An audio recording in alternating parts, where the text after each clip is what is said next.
The topic is about establishing healthy relationships. Hector, what is your secret?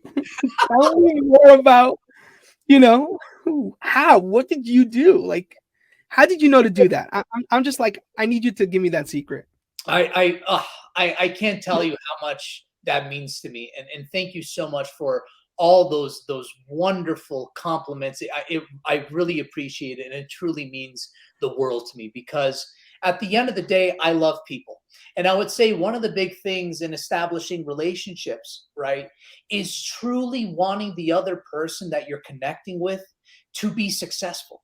Yeah. When I meet with people, I want to listen. I forget about e-learning. I want to listen to your Mm, goals. I want to listen to your purpose. I want to listen to your aspirations, right? I want to really listen did. to what finish lines that you're trying to cross. And if there's anything I could do to help you do that, I want to help that, regardless if it's e-learning or not, right?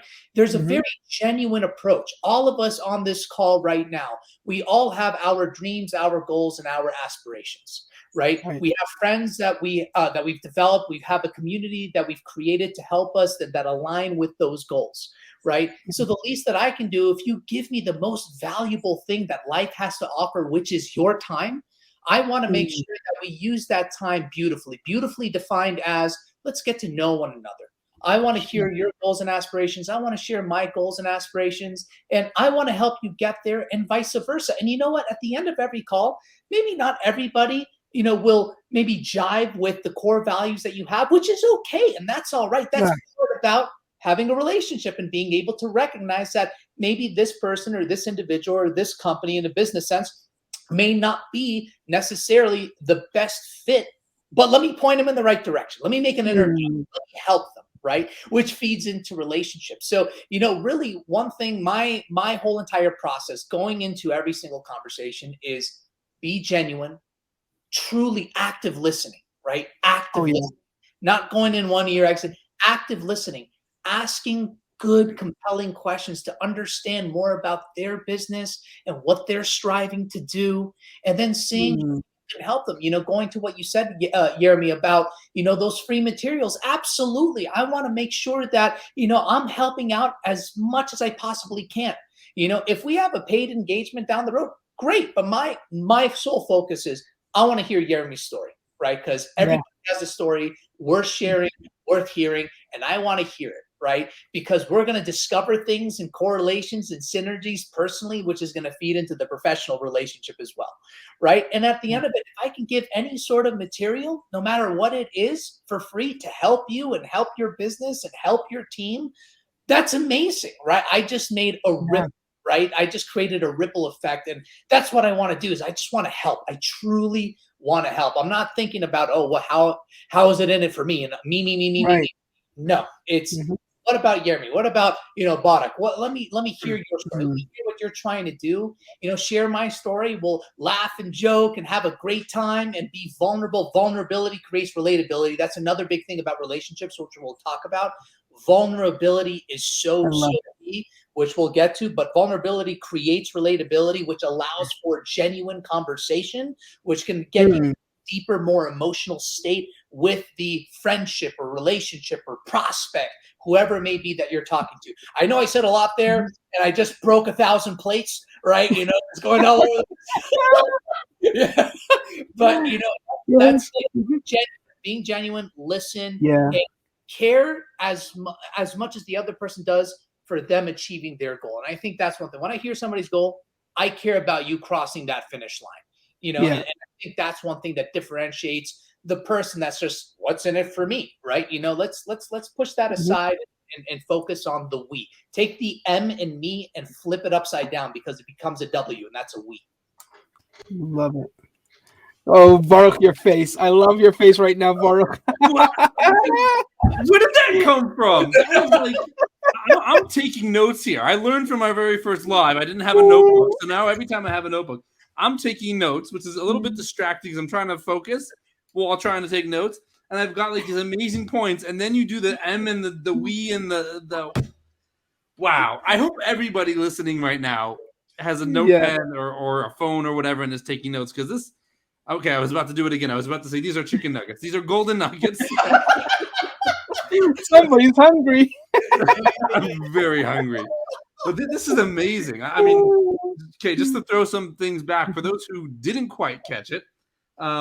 Four things that I got that Hector said: be genuine, active listen, ask compelling questions, and think about how can you help. And then the fifth thing, the cherry on top, was vulnerability. Okay, so here's an interesting question for you. How much influence did your culture, and family and upbringing play on your approach to business and approach to relationships? And there was one other thing there I also wanted to throw in, was this idea that's kind of become recurring, where your purpose and your passion and your mission in life is ingrained in your DNA. And that multiple guests have now said that. And I love the way you framed it as DNA, where somebody else said it in a different way. But that's just something else I wanted to throw out there, a chicken nugget for everybody. But back to the question: how much did you learn about establishing healthy relationships from your culture, from your background, from your family? That's a very great question, Barak, and I am very, very blessed that the culture that I come from is very people oriented, right? We really, like, for example, and I know many cultures share some similarities, but for example, right, if a friend invites me over for dinner, you never go empty handed, right? In Greece, check this out. This is a really fun little cultural fact. Let's say, Barak, it's your birthday, right? In addition to calling you to wish you a happy birthday, I'm going to call your mom. I'm going to call your dad. I'm going to call your grandma. Wow. You call everybody else that is connected to that person, and you say, hey, I want to call you mother of Barak to wish your son a happy birthday, and may he live healthy and a long and amazing life. Wow. Right? I love that. No way. Yeah. Wow. And then also, then we also have name days. So it's actually a little interesting fact. So in Greece, you have your birthday, but then you have your name day, right? So my first name, believe it or not, is George, right? And Saint George is a saint, and there is a day for Saint George. So that is the name day. So everybody that's named George, it's their name day. And many times in Greece, the name day in many cases is actually a bigger celebration than the birthday, right? But similar thing, you call everybody affiliated to that person and you wish them a happy name day, right? They don't do this anymore in Greece. It's kind of switching. But another thing is, let's say it's my birthday and we go out to a restaurant. It's the birthday boy that's going to pay for saying thank you for coming to celebrate my day and giving me. So the cultures, and then also when you go to Greece, and there's many cultures that share this. If you go into a house, you're eating. Don't eat. But if you show up and you've eaten 17 burgers, if you walk to my Greek mother's house and no, sit down, you're going to eat right now. What happens if there's no meat? No, it's okay. I make loud.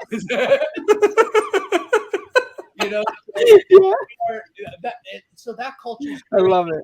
It's just very people oriented. We think about others a lot, right? We care about others. And I know there's many cultures, of course, that have similar principles, but that's a big thing, answering the question I saw and I was surrounded around. And because I am second generation, so like when I say I'm going home, I'm going back to Greece. My whole family's still in Greece. So since I'm very tied into the culture, from the motherland, I've been very influenced by it as well. That's incredible. And you mentioned, when you're going to a meal, you don't go empty-handed. To me, like, immediately what popped into my mind was, well, you're having a meeting with somebody about how are you going to help them in their business potentially. Like Jeremy tells his story, how he met you gave them a bunch of free stuff. So it's like you came to the meeting, you came to the meal with goods. That's amazing.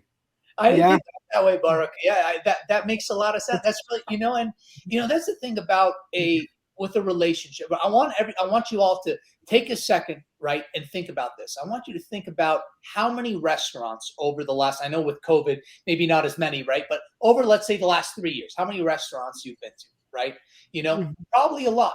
Now, I want you to think about how many restaurants have you been to that all of a sudden, out of nowhere, the waiter or waitress comes and says, you know what, that's on the house from us. Thank you. Right?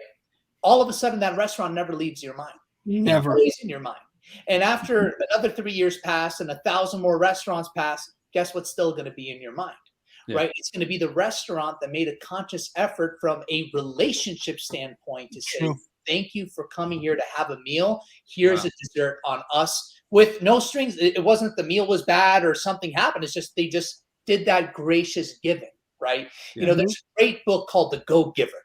I recommend everybody to Yes. listen to read it. It's Mark's favorite book. Yes. Oh, I love Yeah. yes, the Go-Giver, right? You know, and they talk about a lot in that book is to Mhm. give, because when you give, you showcase to the other person that I care about you and I care about you being successful. Therefore, I want to give to help you reach that success with not expecting anything back. You know, because we Right. all have those, we've had those relationships and maybe still have them where there's somebody that gives but is waiting for that payback. Yeah. Like, hey, Right. you know, it's like if I send you a lead, if I give you, I'm not expecting you to give me a free masterclass back. Is that I'm so excited about you and your success. Here's some free content that I feel like is going to help you out. You know, I'm not expecting anything back, and people sense that. And So they, true. Yeah.